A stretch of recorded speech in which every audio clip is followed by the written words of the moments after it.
Agora, nós vamos refazer o nosso primeiro exemplo usando duas outras funções, o sein e o cout.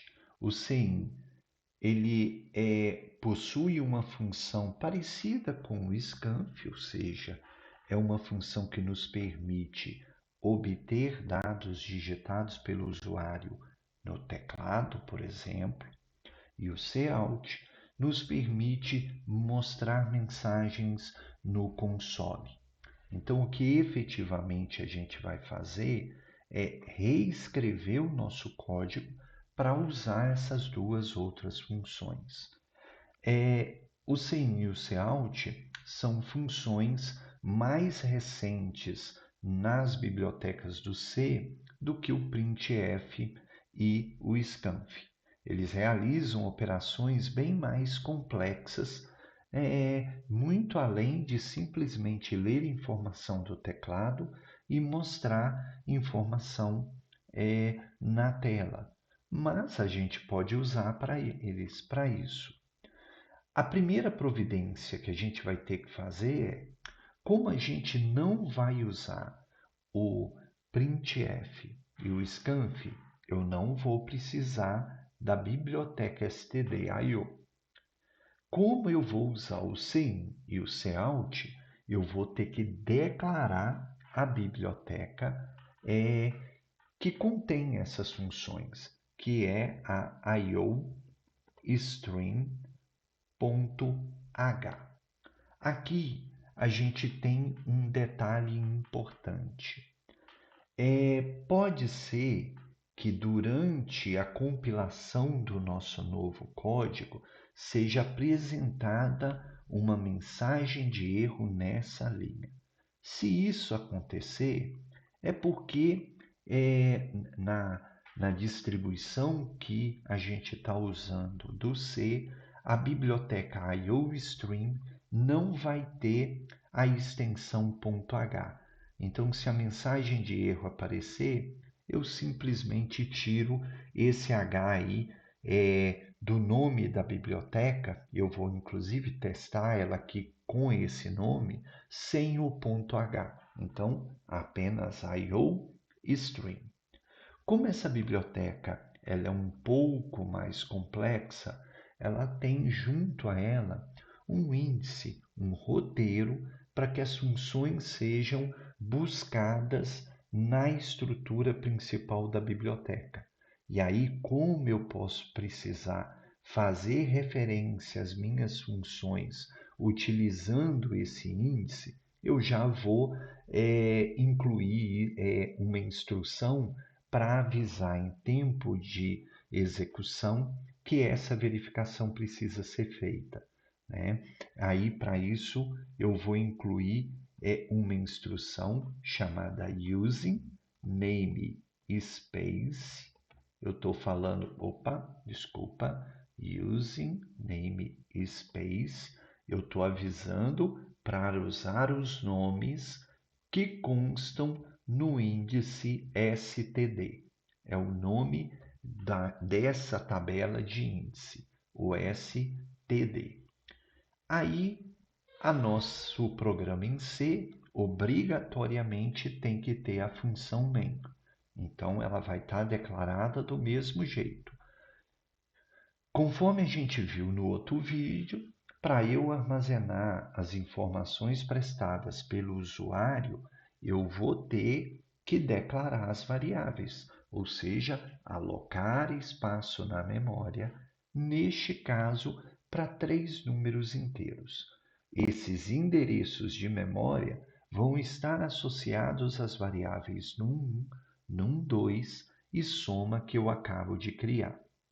Lembrando que a forma com a qual eu declarei essas variáveis aqui é como eu vou ter que tratar elas em todo o meu programa. Por exemplo, se eu declarar a variável num1 somente com letras minúsculas, toda vez que eu fizer o uso no meu código a essa variável, uma referência a essa variável, eu sempre vou ter que escrever do jeito que eu declarei aqui. No nosso caso, eu vou deixar o N maiúsculo mesmo.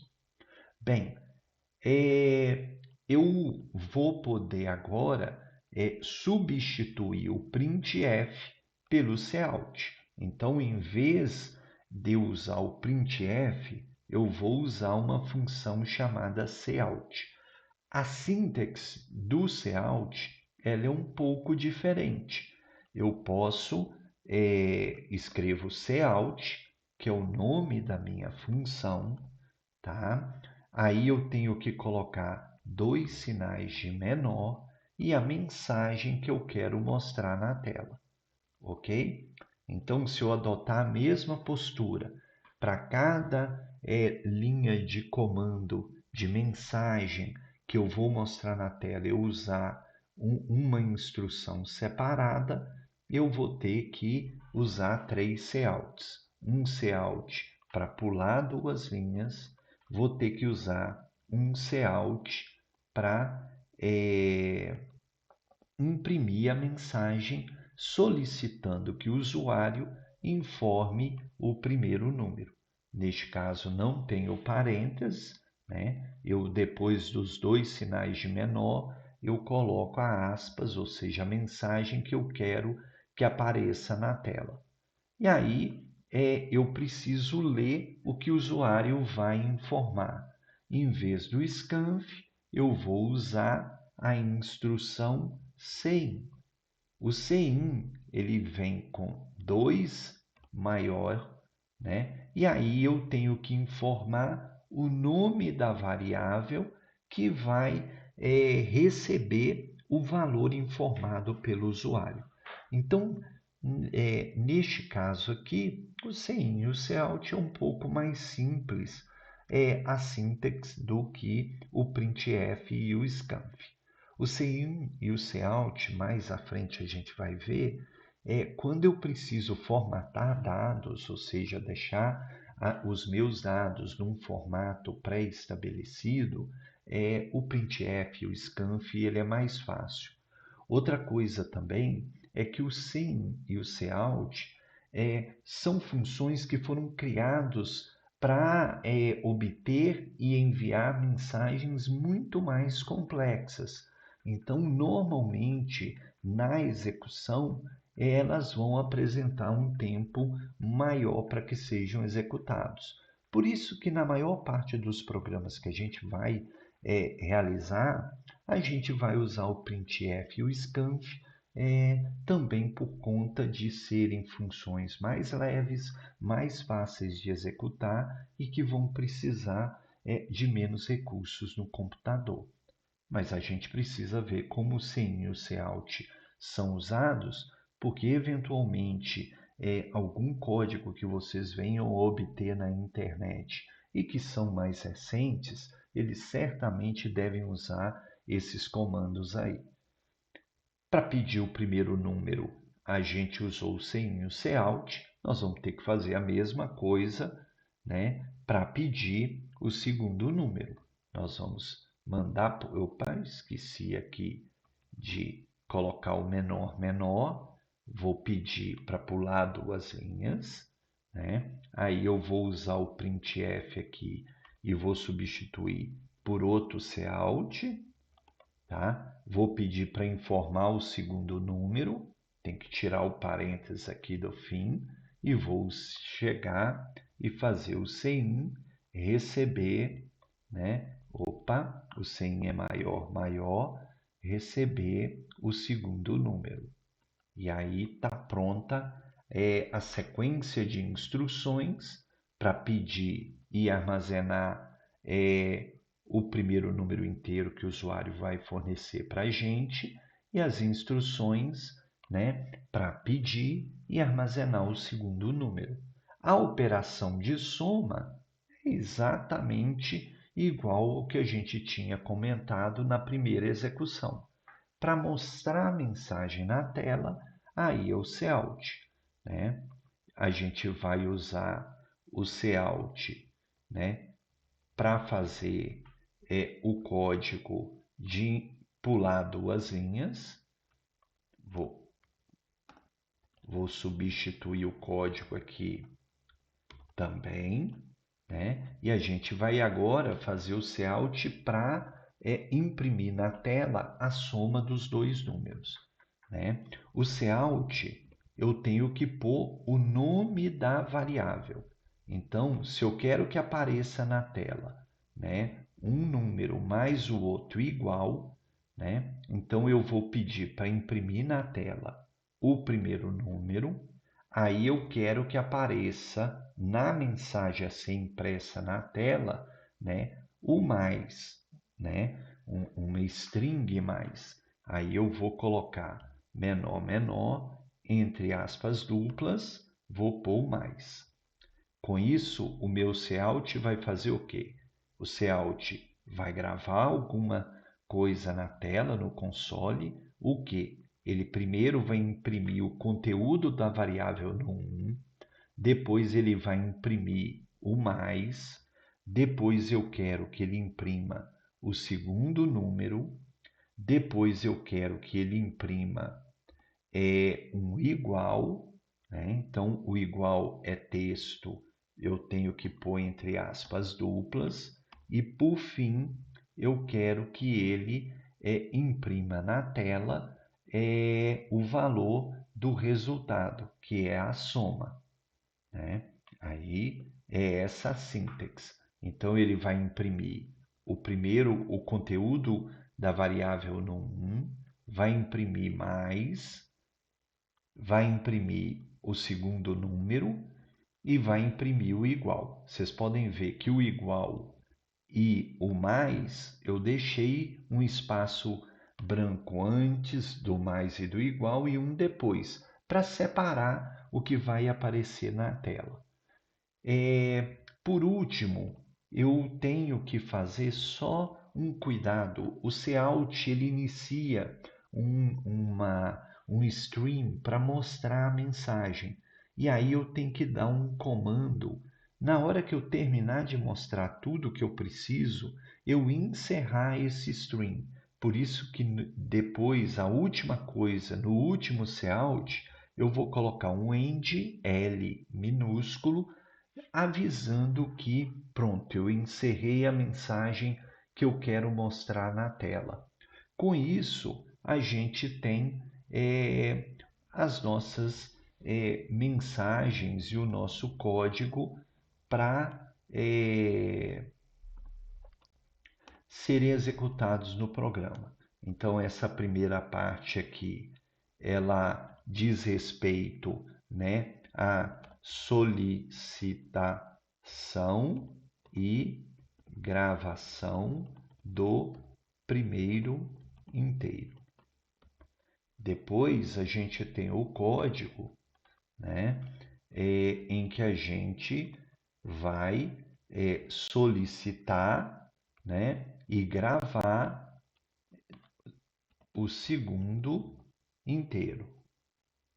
Depois, nós vamos ter um código em que a gente vai fazer realização da soma e armazenamento do resultado, né?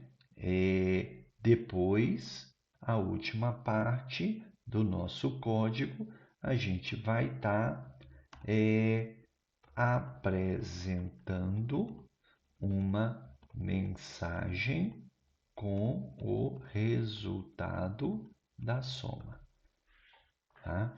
Então, o nosso código, deixa eu juntar aqui, eu acho que visualmente vai ficar mais fácil, né? Ele vai ficar assim, né? Se tudo tiver certinho, né? Ele vai executar exatamente o que a gente tinha no outro programa, né? Eu vou salvar esse código, vou compilar ele, né? Deu tudo certinho, eu vou mandar executar. Ele pediu um primeiro número, por exemplo, 34, pediu um segundo número, vou digitar um 1, e aí ele fez a soma. Ou seja, é o mesmo código, a mesma coisa, só que a gente usou outras funções para realizar essa mesma operação. O C também tem outras bibliotecas que têm funções para entrada e saída de dados, mas elas são pouco comuns. Um outro detalhe é que tanto no programa anterior quanto nesse Cout aqui, ó, eu não precisaria colocar um Cout numa linha para pular duas linhas e outro Cout para pular outra linha. Eu poderia usar um Cout só para fazer tudo, né? Então, eu posso fazer isso aqui, ó, apagar o primeiro Cout e incluir aqui, ó, a informação para eu pular as duas linhas. Então, mandei pular duas linhas e depois mandei imprimir a mensagem. Posso fazer a mesma coisa aqui, ó. Vou apagar o primeiro Cout e usar um Cout só para fazer o que eu preciso. E aí, aqui eu posso fazer a mesma coisa. Eu posso tirar o primeiro Cout, posso colocar aqui para pular duas linhas, fazer a apresentação da mensagem e, por último, depois lá de fazer a soma, eu posso apagar o segundo Cout, né? A linha vai ficar um pouco grande, mas poderia colocar tudo aqui no final. Vai funcionar do mesmo jeito, né? Normalmente eu vou usar nos meus códigos mais de um Cout para evitar que o programa fique com linhas muito extensas e isso eventualmente pode complicar elas aparecerem nos materiais que a gente fizer.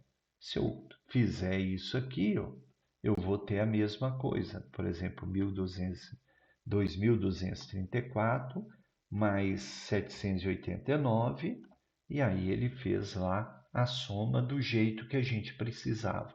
Então a gente pode ajeitar esse código aí de formas diversas, né, de acordo com o nosso gosto, de acordo com a necessidade de apresentação.